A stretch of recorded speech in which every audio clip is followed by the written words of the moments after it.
Selamat siang semuanya, nama saya Natalia Melinda Santoso dengan NIM 36 2022 015. Saya dari Fakultas Ilmu Sosial dan Ilmu Komunikasi, Program Studi Ilmu Komunikasi.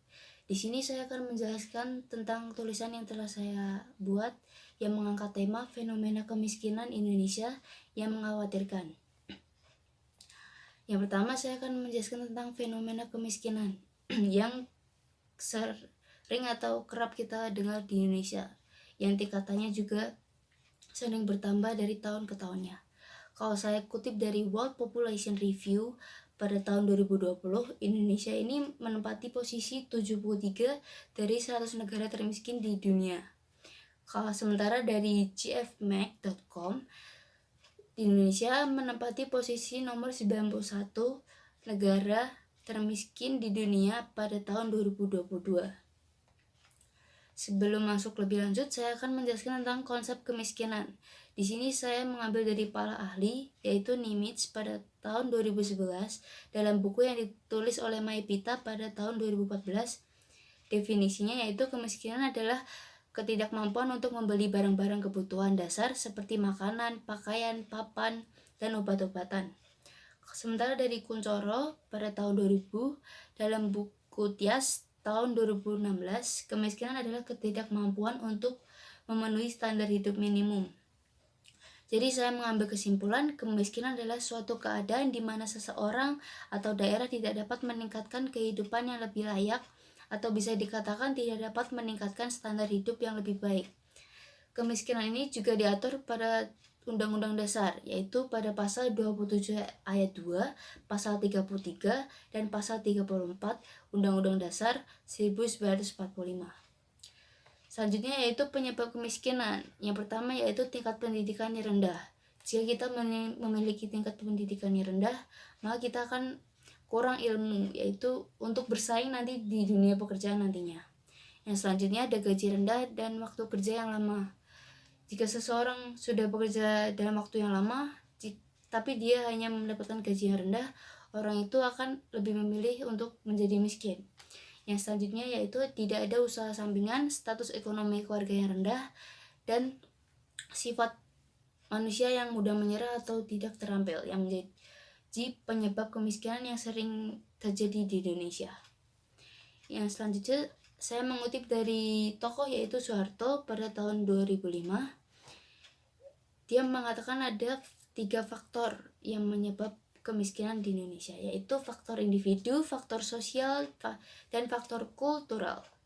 Yang faktor individu yaitu terkait aspek patologis, termasuk kondisi fisik dan psikologis individu yang tergolong miskin.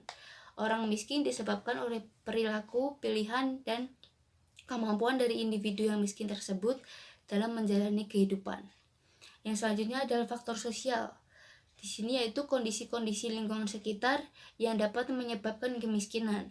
Contohnya yaitu diskriminasi terhadap usia, gender, suku, agama, dan yang lainnya lagi.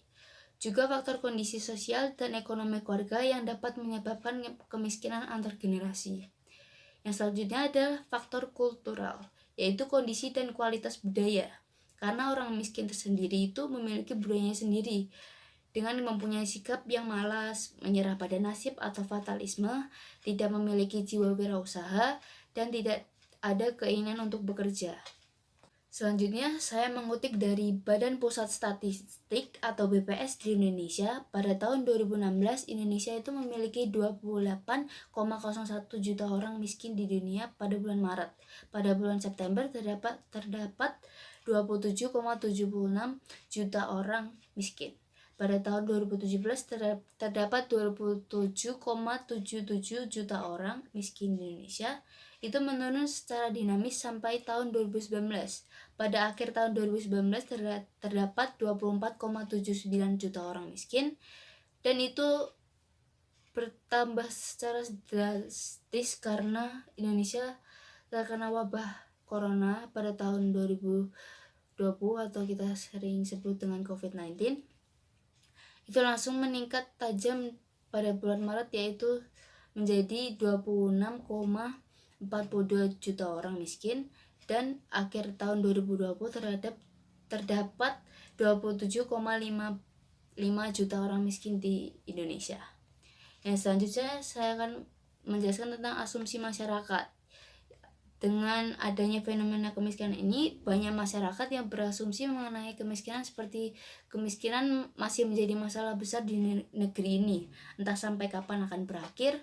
Berlimpahnya kekayaan alam dan lamanya umur negara ternyata tidak menjadi jaminan dengan terselesaikannya kemiskinan.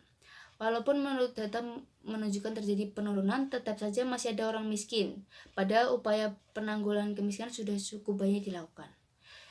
Kalau menurut saya sendiri, kemiskinan di Indonesia itu terjadi karena disebabkan oleh individu masing-masing, tergantung bagaimana ingin melangkah ke depannya, menyerah dan hanya berharap dengan nasib, atau tetap bekerja keras apapun itu hasil yang akan kita terima, dan tidak mudah menyerah saat mengalami masa-masa sulit. Yang selanjutnya ada dampak kemiskinan, yaitu kesulitan mendapatkan akses pendidikan, menghalalkan segala cara agar bisa memenuhi kebutuhan sehari-hari, yaitu dengan mencuri, merampok, melakukan penipuan, begal, atau yang paling puncaknya yaitu terjadi pembunuhan.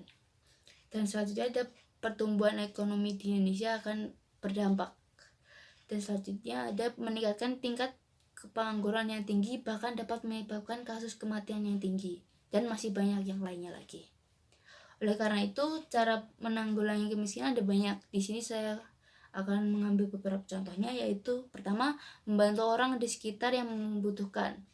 Jika ada yang terkena musibah atau sedang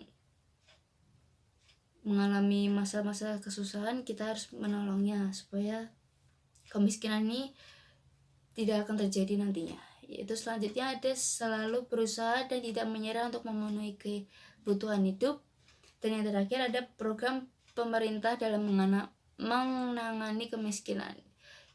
Dan yang pemerintah harusnya membuat program yang dapat menanggulangi kemiskinan. Dengan begitu, fenomena kemiskinan dapat menurun statistiknya dan semua orang masyarakat dapat hidup dengan layak sebagaimana mestinya. Jika kita semua mengalami masa sulit, kita harus selalu berdoa dan berusaha agar apa yang kita kerjakan selalu dilindungi dan diberkati. Sekian penjelasan dari saya. Jika ada kekurangan, saya minta maaf. Sekian, terima kasih.